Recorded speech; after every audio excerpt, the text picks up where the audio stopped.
ഇനി ഇതേ വിഷയം ഇനി ചർച്ച ചെയ്യുകയാണെങ്കിൽ ഞങ്ങൾക്ക് കിട്ടേണ്ട 5 ചോദ്യങ്ങളുടെ മറുപടിയുണ്ട്. ആ ചോദ്യങ്ങൾ കൂടി ചോദിക്കാം.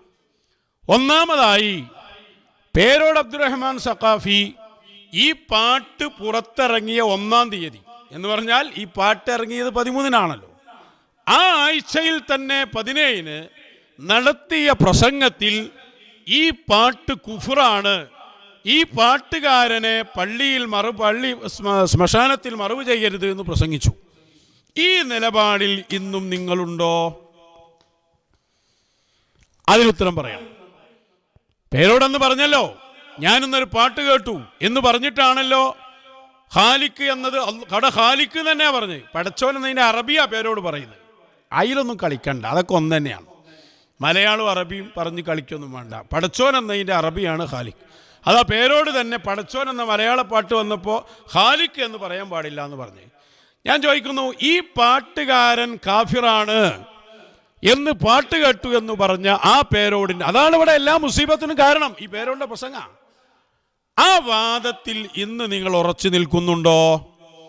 അതല്ല, ആ പാട്ട് കുഫ്റല്ല, വിശദീകരണം വന്നു കഴിഞ്ഞു, കുഫ്റല്ല എന്നാണോ കുഫ്റാണ് എന്നാണോ ഇപ്പോൾ നിങ്ങളുടെ വാദം? വ്യക്തമാക്കി തരണം.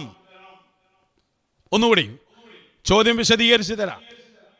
ഞങ്ങളുടെ പടച്ചോൻ മടവൂരാണ് എന്ന് പറഞ്ഞോളൂ ചോദിക്കുന്നവരോട് എന്ന് പറഞ്ഞ പാട്ടിലെ പരാമർശം, ആ പരാമർശം നടത്തിയ വ്യക്തി കാഫിറാണ് എന്ന് പേരോടന്ന് പ്രസംഗിച്ചു.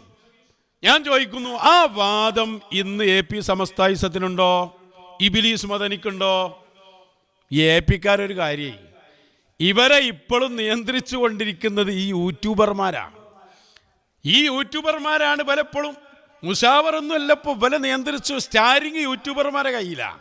ഓൽക്ക് റീച്ച് ആവശ്യം, ഓലെന്ത് തോന്നിയാസവും എന്ന് പറയും, എന്തിനും വകുപ്പുണ്ടാക്കി കൊടുക്കും. ഓ, ആയത്ത് ദുർവ്യാഖ്യാനം ചെയ്തു എന്നൊക്കെ വന്നാണ് പറയുന്ന കേട്ടാൽ എന്താ സംഭവം? ഞാനിപ്പോൾ അതിലേക്ക് വരുന്നില്ല. അപ്പോൾ ഇങ്ങനെയുള്ള യൂട്യൂബർമാരാണ് AP സമസ്തയെ ഡ്രൈവ് ചെയ്യുന്നത്.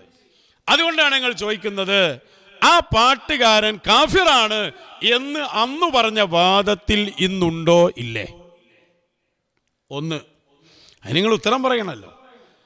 2, ആ പാട്ടുകാരൻ പറയുന്നത് കുഫറാണ് എന്ന് ഇന്നും അഭിപ്രായമുണ്ടെങ്കിൽ അവിടെയാണ് ഞങ്ങൾ അടുത്ത ചോദ്യം. നബി സല്ലല്ലാഹു അലൈഹി വസല്ലമ തങ്ങൾക്ക് ഖാലിഖ് എന്ന് പറയാം, അതിനർഹരാണ് എന്ന് താങ്കൾ പറയുന്നു. താങ്കളെ പ്രസംഗം കേൾപ്പിച്ചു. ഞാൻ ചോദിക്കട്ടെ, നബി സല്ലല്ലാഹു അലൈഹി വസല്ലമ തങ്ങൾ ഖാലിഖ് എന്നതിന്, ഖാലിഖിൻ്റെ അർത്ഥമാണോ പഠിച്ചവൻ? ഖാലിഖ് അല്ലാഹ്ക്ക് മാത്രം എന്നാണോ? അലാ ലഹുൽ ഖൽഖ് എന്നാണോ?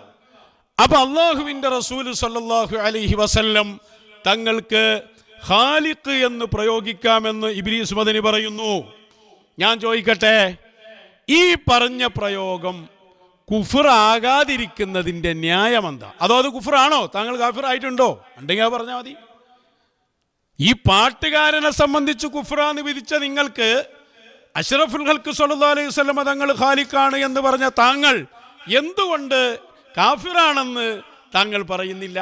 അതോ പറയുന്നുണ്ടെങ്കിൽ അത് പറഞ്ഞാൽ മതി. ഇരട്ടത്താപ്പ് പറ്റൂലല്ലോ.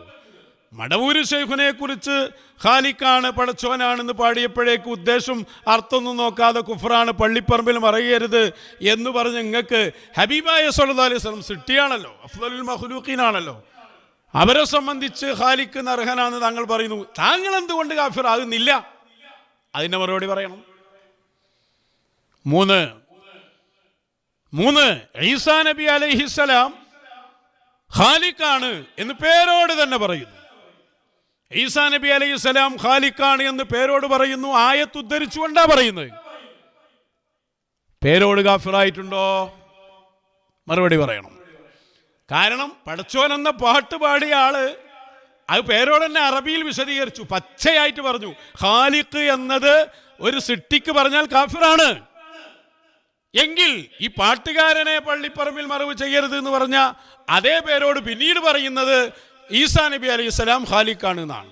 പേരോട് കാഫിറായിട്ടില്ലെങ്കിൽ മൂന്നാമത്തെ എൻ്റെ ചോദ്യം, എന്തുകൊണ്ട് പാട്ടുകാരൻ കാഫിറും ഈ ഈസാ നബി ഖാലിഖാണെന്ന് പറഞ്ഞ പേരോട് മുസ്ലിമും ഇതെങ്ങനെ നടക്കുക? ഈ ഇരട്ടത്താപ്പ് എങ്ങനെ നടക്കുന്നു മറുപടി പറയണം. അതെങ്ങനെ നടക്കുന്നു എന്ന് വിശദമായിട്ട് പറയണം.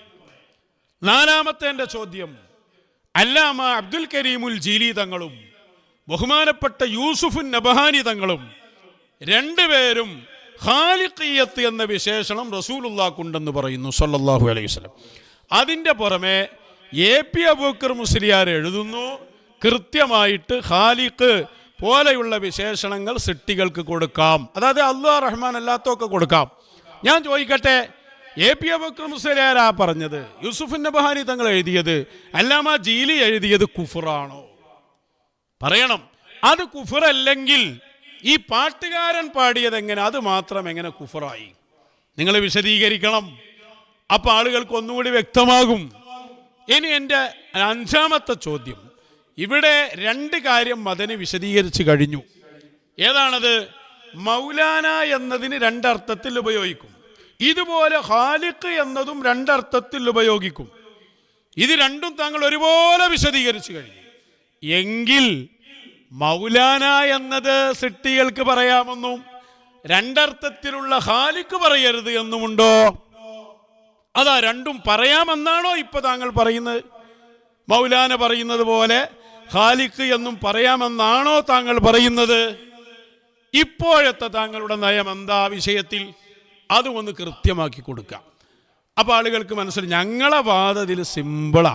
ഞങ്ങൾ പറയുന്നത് അള്ളാഹുവിന് മാത്രമുള്ള വിശേഷണങ്ങളുണ്ട്. അത് ഖാലിഖായാലും റഊഫായാലും റഹീമായാലും പടച്ചോനായാലും ഇതൊക്കെ അള്ളാഹ്ക്ക് മാത്രം വരുന്നത് എങ്ങനെയാ? അള്ളാഹുവിനോട് ചേരുന്ന ഒരു മഅനയിനുണ്ടാവും. സ്വയം ചെയ്യുക, അദമിൽ നിന്ന് വുജൂദിലേക്ക് കൊണ്ടുവരിക, ഈ അർത്ഥത്തിലുള്ള പ്രയോഗങ്ങളും ഇതൊക്കെ ഈ മഅനാക്കുള്ള പ്രയോഗങ്ങൾ അത് അള്ളാഹുവിന് മുഖ്തസാണ്, വേറൊരാൾക്കത് പറയാൻ പാടില്ല. അതേ സമയത്ത് സൃഷ്ടികൾക്ക് ഉപയോഗിക്കുമ്പോൾ അതിനൊരു മഅന ഉണ്ടാവും. ആ മഅനാക്ക് ഇതൊക്കെ സൃഷ്ടികൾക്ക് പറയാം. അതുകൊണ്ട് കുഫ്ർ ആരോപണം ആരും നടത്താൻ വരണ്ട. എന്നാൽ പുതിയ ഒരു ശൈലിയിൽ പാടിയിട്ട് അല്ലെങ്കിൽ പറഞ്ഞിട്ട് വെറുതെ ആവശ്യമില്ലാത്ത ചർച്ചയിലേക്ക് പോകണ്ട. ഒരാൾ അങ്ങനെ പാടി ചർച്ച ചെയ്ത് കഴിഞ്ഞാൽ അത് കുഫ്റാണെന്നും പറയണ്ട. ഇതാണ് ഞങ്ങളുടെ നിലപാട്. ഈ നിലപാട് വ്യക്തമാക്കാനാണ് രണ്ടാമത് ഞങ്ങൾ അത് പ്രസംഗിച്ചത്. കാര്യങ്ങൾ വളരെ വ്യക്തമായിട്ടുണ്ടാവും എന്ന് മനസ്സിലാക്കുന്നു. ഇൻഷാ അല്ലാഹ് ഈ വിഷയത്തിൻ്റെ ഒരു പൂർണ്ണത ആളുകൾക്ക് ബോധ്യപ്പെട്ടു. ഇനി നിങ്ങൾക്ക് റീച്ച് വേണം, ഇങ്ങനെ സംസാരിച്ചു കൊണ്ടിരിക്കണം. അത് നിങ്ങൾക്ക് സംസാരിക്കുക. പുതിയ വിഷയങ്ങൾ അതിൽ പറയുമ്പോൾ ഞങ്ങൾ അതിനോട് പ്രതികരിക്കും.